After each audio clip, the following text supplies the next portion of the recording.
চিরদিনের রাত পর্ব ৪ ছায়ার পিছু।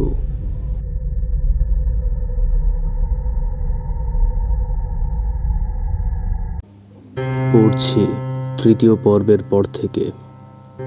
রাসেল আয়নার ভেতর থেকে মুক্তি পেতে সংগ্রাম করছিল, কিন্তু যতই সে চেষ্টা করুক আয়না যেন তার হাত থেকে চিপকে গেল।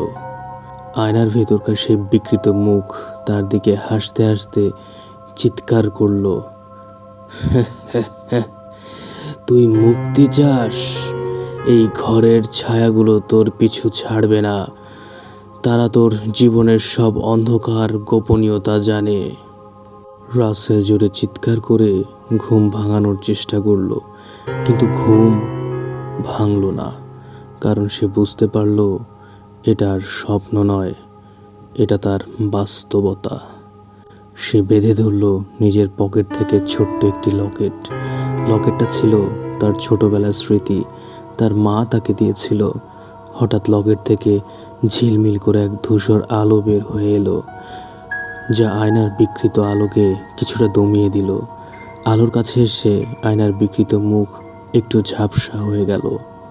রাসেল বুঝতে পারল এই আলোতেই হয়তো সে ছায়াগুলো থেকে রক্ষা পাবে। কিন্তু হঠাৎ ঘরের ভেতরে একটা গভীর গর্জনের শব্দ। দেয়ালগুলো কেঁপে উঠল আর ধুলো মাটির বাতাসে ভাসতে লাগলো। সে ছুটে দরজার দিকে গেল, কিন্তু দরজা বন্ধ, আর সেই বিকৃত ছায়ারা তার চারপাশে এসে ঘেরা দিতে শুরু করলো। এবার তারা কেবল দেখলো না, তারা তার মনে ভয় ঢোকালো। রাসেল কানে শুনতে পেল, তোর সেই অন্ধকার অতীত যা তুই কখনো লুকাতে পারিস নাই, সেটাই এখন তোর শাস্তি। রাসেল পেছনে হাঁটতে শুরু করলো। হঠাৎ তার পায়ের নিচে মাটি ফেটে গেল। সে নিচে পড়ে গেল এক অজানা গহ্বরে। তাকে ক্রাশ করলো অন্ধকার, তাকে টেনে নিয়ে গেল তার গভীরতম ভয় এবং পিশাচদের রাজ্যে।